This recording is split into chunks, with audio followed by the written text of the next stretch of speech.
everyone, welcome to my YouTube channel. So, today we are going to discuss about one of the most important remedy of our homeopathy materia medica, that is Calcarea carb. In this video, we are going to discuss about the mental symptoms of the Calcarea carb patient, because homeopathy is mainly based on the mentals और mind of a patient. बहुत सारे लोगों को doubt होता है, confusion होता है कि अगर हमारे पास में कोई पेशेंट आता है तो हम कैसे आइडेंटिफाई करें कि this is the patient of calcarea carb और some other medicines. So here we go. Discuss about some general introductions of Calcarea carb. So, Calcarea carb is proved by Dr. Samuel Hahnemann. Sphere of action की अगर हम बात करें तो calcarea carb mainly act on bones, glands, blood, skin, mind, female genital organs. Constitution is leucophlegmatic constitution, that is suited to fair, fatty, flabby patients who become easily fatigued. Makeup of the body: chalky look, red face, large belly like an inverted saucer with large head, open fontanelles and sutures, flabby muscles, pale skin, sweat easily, especially on back side of head and neck. Calcarea carb का जो baby होता है उसका mainly जो normal development होता है वो अच्छे से नहीं हो पाता है. जो उसका जो बेबी होता है वो चलता भी थोड़ा लेट है, बोलता भी थोड़ा लेट है, उसके जो सूचर्स होते हैं वो भी थोड़ा देर से क्लोज होता है. थर्मल्स की अगर हम बात करें तो calcarea carb is mainly chilly patient, yet desire उसको कोल्ड की रहती है, फिर भी डिज़ायर फॉर कोल्ड ड्रिंक्स, पूरी बॉडी कोल्ड रहेगी, कोल्ड पर्सपिरेशन रहेगा. मियाज़्म की अगर हम बात करें तो miasm cover mainly psora and sycotic. Calcarea carb can also go to syphilitic stage. Diathesis is Scrofulous tubercular diathesis. Now we will discuss about important clinical tips. First is fat and stout. Calcarea carb का जो patient होगा वो बहुत अच्छा खासा हट्टा कट्टा obese type person होगा, but अगर हम रियलिटी की बात करें तो वो बहुत ज़्यादा वीक होगा, जिसमें बिल्कुल स्ट्रेंथ नहीं होगी. वो पेशेंट बहुत ज़्यादा फ्रेजाइल होगा. कैलकेरिया कार्ब का पेशेंट बहुत ज़्यादा सेंसिटिव भी होता है, उसको बहुत छोटी छोटी चीज़ें बुरी लग जाती हैं, वो बहुत जल्दी हर्ट हो जाता है. ठीक है, कोई अगर उस पर हंस दे तो उसको बुरा लग जाएगा, कोई अगर उसको कुछ क्रिटिसाइज़ कर दे, कुछ बोल दे भला बुरा, तो उसको बहुत जल्दी बुरा लग जाएगा. कोई उससे रूड वे में अगर बात कर ले तो उसको बहुत जल्दी बुरा लग जाएगा. इतना ज़्यादा वो सेंसिटिव होता है कि वो किसी दूसरे को भी अगर कोई रफ़ ट्रीट कर रहा है या कोई भला बुरा कुछ बोल रहा है तो वो उसको बिल्कुल भी पसंद नहीं आएगा. कैलकेरिया कार्ब का पेशेंट बहुत जल्दी ऑफेंड भी हो जाता है. एक इम्पॉर्टेंट पॉइंट या जिसे हम बोलते हैं एलिमेंट फैक्टर, वो मेन कैलकेरिया कार्ब के अंदर ये होता है कि कैलकेरिया कार्ब का पेशेंट बहुत ज़्यादा चीज़ें एंटिसिपेट करता है. यानी वो अपने दिमाग में खुद ही सोच लेगा कि अरे मेरे साथ तो कुछ गलत होने वाला है, मेरे साथ तो कुछ गलत होगा. ठीक है, उसके दिमाग में कॉन्स्टेंटली फियर रहता है चीज़ों को लेके, स्ट्रेस्ड रहता है वो चीज़ों को लेके. कैलकेरिया कार्ब को दो ही चीज़ें चाहिए होती हैं, स्ट्रॉन्ग सपोर्ट एंड सिक्योरिटी. अब उसने सब कुछ कर लिया, ठीक है, फिर भी उसको अगर सपोर्ट और सिक्योरिटी नहीं मिलती है तो वो पैसा कमाने की सोचता है. क्यों? क्योंकि पैसे से तो सब कुछ खरीदा जा सकता है. ठीक है, अगर पैसा मेरे पास होगा तो कल को मुझे किसी की ज़रूरत भी नहीं होगी. So then he get start collecting money, और फिर उसके लिए उस स्टेज में मनी बहुत ज़्यादा इम्पॉर्टेंट हो जाता है.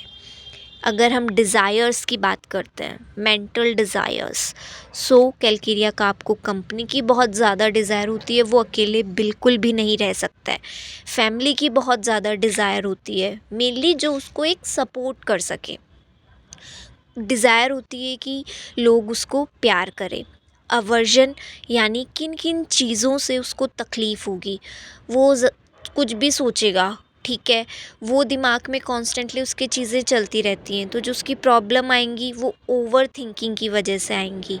अगर हम बच्चों में बात करें तो बच्चों को अवर्जन होगा प्लेइंग से। वो बाहर जाके ऐसे नॉर्मल जो बच्चे खेलते हैं वैसे कैलकेरिया कार्प का बेबी नहीं होगा कभी भी। वो खेलना ही पसंद नहीं करेगा, वो पसंद करेगा बस अपनी मम्मी के साथ बैठ के और दूसरे लोगों को खेलते हुए देखना। अगर हम वहीं अडल्ट्स की बात करते हैं तो अडल्ट्स ऐसे होंगे जिनको एडवेंचर बिल्कुल नहीं पसंद। वो बस अपनी फैमिली के साथ रहना चाहते हैं, अपने घर पे रहना चाहते हैं। कैलकेरिया कार्प का जो पेशेंट होगा वो दिमाग उसका कभी शांत रहेगा ही नहीं, ठीक है, कांट रिलैक्स मेंटली। अगर कोई भी चीज़ उस पेशेंट को हर्ट हुई है या कोई चीज़ उसको बुरी लगी है तो वो कंटिन्यूअस उसके दिमाग में चलती रहेगी, वो उसके बारे में कंटिन्यूअस सोचता रहेगा, ठीक है। इन सब चीज़ों को काउंटर करने के लिए जो उसकी इनसिक्योरिटीज़ हैं या जो उसके वीक पॉइंट्स हैं उनको लेके वो एक बहुत ही बड़ा अपने अंदर ईगो डेवलप कर लेगा। And the ego is because of to counter the weakness within him. उसको बिल्कुल नहीं पसंद कि किसी को उसकी वीकनेस के बारे में पता चले, किसी को उसका जो मेंटल कन्फ्यूजन है वो दिखाई दे। अदरवाइज़ उसको ऐसा लगता है कि लोग उसको पागल समझेंगे। और अगर किसी को कैलकेरिया कार्प के पेशेंट को कंफर्म करना हो या फिर हम नॉर्मली एक पॉइंट पूछते हैं कि आप पढ़ाई में कैसे थे या फिर आप थ्योरी में अच्छे थे या मैथ्स में अच्छे थे, तो हम एक इम्पॉर्टेंट जो कंफर्मिंग पॉइंट होता है वो हम ले सकते हैं कि Calcarea carp is week in mathematics, कि उसका कैलकुलेटिव जो पार्ट है वो बिल्कुल भी अच्छा नहीं होगा। ये तो बात हुई कि जब कैलकेरिया कार्प का पेशेंट एक सोरिक स्टेट यानी नॉर्मल स्टेट में था। अब जब वो एंटर करता है साइकोसिस में, तो इस स्टेज में क्या होता है, जो पेशेंट होता है या जो कैलकेरिया कार्प पर्सन होता है वो अपने आप को एक सॉफ्ट पर्सन से हार्ड पर्सन बना लेता है और सडनली लोग उसको इम्पोर्टेंस देने लगते हैं। और वही इम्पोर्टेंस कैलकेरिया कार्प को हमेशा से चाहिए होती है। वो बहुत ज़्यादा ईगोइस्टिक हो जाता है, सेल्फिश हो जाता है, ठीक है, बहुत ज़्यादा प्राउड हो जाता है, बट स्टिल अंदर ही अंदर वो अभी भी कहीं ना कहीं इनसिक्योर है। और ये जो उसकी कैरेक्टरिस्टिक्स जो हमने अब देखी है, ईगोइस्टिक, सेल्फिश, सॉफ्ट पर्सन से हार्ड पर्सन बनना, वो मेनली उसने इसलिए की हैं ताकि जो उसके इनसिक्योरिटीज़ एंड जो फ़ियर हैं वो कवर अप हो जाएं, लोगों को दिखाई ना दे कि एक्चुअल में वो क्या पर्सन था।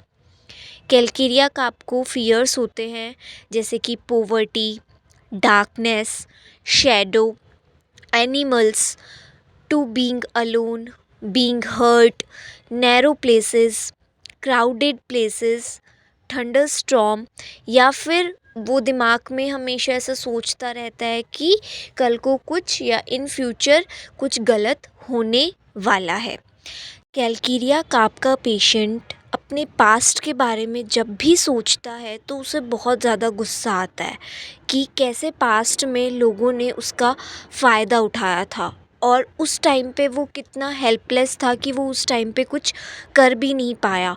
और ये थॉट कंटिन्यू उसके माइंड में चलता रहता है और ये भी उसकी डिज़ीज़ का एक बहुत ही इम्पॉर्टेंट कॉज हो सकता है। Next is obstinate. Stick to on ideas कि कैलकीरिया काक का जो पेशेंट होता है वो बहुत ज़्यादा ज़िद्दी भी होता है और वो एक ही आइडिया पर स्टिक होता है और कोई भी नेक्स्ट पर्सन उसके आइडियाज़ को चेंज नहीं कर सकता है। और जो उसके जो भी फिक्स्ड आइडियाज़ होते हैं वो मेनली रिवॉल्व करते हैं जो भी उसकी सिक्योरिटीज़ हैं या जो उसके फियर्स हैं या इनसिक्योरिटीज़ हैं, क्योंकि उसकी जो इनसिक्योरिटीज़ अपनी लाइफ में लेके वो कभी भी ख़त्म हो ही नहीं पाती हैं। सिक्योरिटी उसको दो फॉर्म में चाहिए होती है। First is home, that is support, family. Next is money कि अगर उसे सपोर्ट नहीं मिला तो वो बहुत ज़्यादा पैसा कमाएगा और पैसा सब कुछ खरीद सकता है। उसकी एक बहुत ही इम्पॉर्टेंट इनसिक्योरिटी होती है रिगार्डिंग हेल्थ। वो इतना ज़्यादा अपनी हेल्थ का ध्यान रखता है, बहुत ज़्यादा अपनी हेल्थ को लेके वो कंसर्न होता है, इतना ज़्यादा कंसर्न होता है कि वो बहुत ज़्यादा मेडिकल बुक्स पढ़ता है, बहुत ज़्यादा नॉलेज गेन करता है किसी भी डिज़ीज़ को लेके कि अगर कल को वो बीमार हो भी जाता है तो वो उस सिचुएशन में क्या क्या कर सकता है। Now, mainly Calcarea carb is based on insecurities. अब कोई पर्सन जब इनसिक्योर है तो उसको प्रोटेक्शन चाहिए। प्रोटेक्शन उसको कैसे मिलेगी?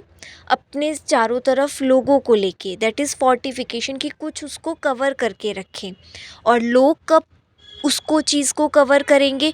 जब बहुत ज़्यादा लोग होंगे। एक लोग कवर नहीं कर सकता, जब बहुत सारे लोग होंगे तब वो उसको बचा सकते हैं। और बहुत सारे लोग कब होंगे? जब रिप्रोडक्शन प्रोसेस जो है वो ज़्यादा होगा। सो इस पॉइंट का मेन कंक्लूजन मेरा यहाँ पे ये है कि कैलकीरिया कार्प के जो पेशेंट के जो थॉट्स होते हैं are always full of sex, always talking of sex और जॉकिंग इरोटिकली। हमेशा वो सेक्स के बारे में बात करता रहता है या फिर बहुत ज़्यादा ऐसे जॉक्स बोलता है, ठीक है। और उसी चीज़ के चक्कर में due to overdose of sexual thoughts leads to impotency और अर्ली इजैक्यूलेशंस। कैलकीरिया कार्प के पेशेंट की जो एंजाइटी या जो इनसिक्योरिटीज़ होती हैं उनकी वजह से वो बहुत ज़्यादा सावधानी भी बरतता है, ठीक है। और इसी सावधानी को बरतते बरतते वो धीरे धीरे बिजनेस माइंडेड हो जाता है। सो उसके पास बहुत ज़्यादा पैसा आ जाए और जब पैसा अगर किसी के पास होगा तो वो कितनी बड़ी से बड़ी डिज़ीज़ उसको हो जाए वो अपने आप को प्रोटेक्ट कर सकता है। बट नेक्स्ट अगर हम बात करते हैं तो वो जब उसके पास बहुत ज़्यादा पैसा आ जाता है तो वो एक्स्ट्रा मनी जो होता है वो चैरिटी में भी होता है। बट अब लोग सोचेंगे कि चैरिटी कर रहा है तो बहुत ही कोई वो पर्सन होगा अच्छा, बट नहीं। अगर हम इसकी रियलिटी में जाएं तो कैलकीरिया कार्प का पेशेंट जो है वो चैरिटी तो करता है पर वहीं दिखाना भी चाहता है कि मैंने ये चैरिटी की है। सपोज़ उसने कोई रोड या ऐसा कुछ बनवाया तो वो वहाँ पे अपना नाम देखना चाहता है, इम्प्रिंट, कि हाँ लोगों को पता चले कि ये सारी जो चीज़ें हैं वो मैंने बनवाई हैं। So this is all about calcarea carb. अब हम एक बार फिर से रिवाइज़ कर लेते हैं कि हमने इस वीडियो के अंदर अभी तक क्या क्या पढ़ाई की। फर्स्ट इज़ जो पेशेंट होता है वो बॉर्न ही डेफिशिएंसी के साथ होता है और मेनली डेफिशिएंसी ऑफ स्ट्रेंथ। दिखने में अच्छा खासा है, वेल टू डू पर्सन है, बट स्ट्रेंथ नहीं होगी। सेकंड इज़ उसको सपोर्ट चाहिए, mainly support of family, friends, लोगों के साथ रहना उसको पसंद है, वो अकेले नहीं रह सकता है। वो हमेशा इनसिक्योर होगा, वीक होगा, फ्रेजाइल होगा, सॉफ्ट होगा, चीज़ों को एंटिसिपेट करेगा कि कुछ ना कुछ कहीं हो ना जाए। ये सब चीज़ें थी उसकी सोरिक स्टेट में। और जो उसका फर्स्ट डिफेंस था दैट इज़ सोरा, उसकी वजह से जो है चीज़ें डेवलप होती हैं जैसे कि anxiety, anticipation, sensitivity to rudeness, criticism या फिर कोई भी मेंटल एक्सर्शन। सेकंड डिफेंस जो होता है उसके लिए उसमें उसको सपोर्ट चाहिए होता है मेनली। फर्स्ट इज़ फैमिली, अगर फैमिली का सपोर्ट नहीं मिलता तो वो बिजनेस माइंडेड हो जाता है, पैसा कमाने की सोचता है। Next third is support of God, कि वो बहुत ज़्यादा फिर लास्ट स्टेज में रिलीजियस भी हो जाता है। सो ये कैलकीरिया कार्प की जो थी, हमने कुछ पॉइंट्स जो हैं वो स्टडी करे, हमने उनके बारे में देखा।